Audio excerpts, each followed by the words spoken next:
اپنے اندر کی سوچ کو صاف رکھیں، کیونکہ کشتیاں باہر کے پانی سے نہیں، اندر کی پانی سے ڈوبتی ہیں۔ جس لہجے میں بات کرو، اس لہجے میں سننا بھی سیکھو۔ جو انسان جتنا خاموش رہتا ہے، وہ اپنی عزت کو اتنا محفوظ رکھتا ہے۔ کسی کا حق اپنے ذمہ لے کر اس دنیا سے نہ جاؤ۔ سچ بولنے سے انسان کو ذہنی پریشانیوں سے نجات ملتی ہے اور اس کا دل ہلکا ہو جاتا ہے۔ نصیحت کیجیے مگر شرمندہ نہ کیجیے۔ مقصد دستک دینا ہوتا ہے، دروازہ توڑنا نہیں۔ شخصیت میں عاجزی نہ ہو تو معلومات میں اضافہ علم کو نہیں بلکہ تکبر کو جنم دیتا ہے۔ گفتگو کے لیے انسان منہ اپنا کھولتا ہے مگر تربیت اس کے بڑوں کی بولتی ہے۔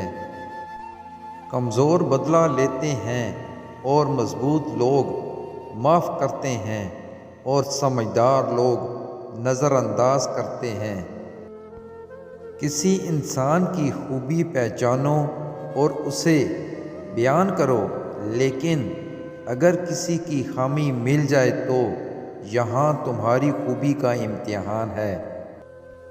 جب تمہیں خوشیاں ملنے لگیں تو 3 چیزوں کو کبھی مت بھولنا: اللہ کو، اللہ کی مخلوق کو اور اپنی اوقات کو۔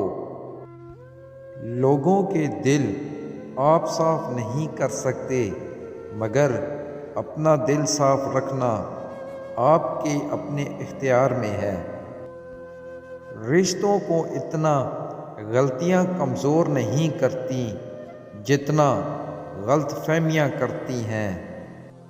لوگوں کو تب فرق پڑنا شروع ہوتا ہے جب آپ کو کسی بات سے کوئی فرق نہیں پڑتا۔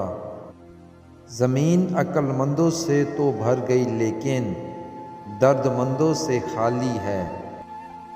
جو شخص اپنے دوست کو برے کاموں سے نصیحت کے ذریعے باز نہیں رکھ سکتا، وہ دوستی کے قابل نہیں۔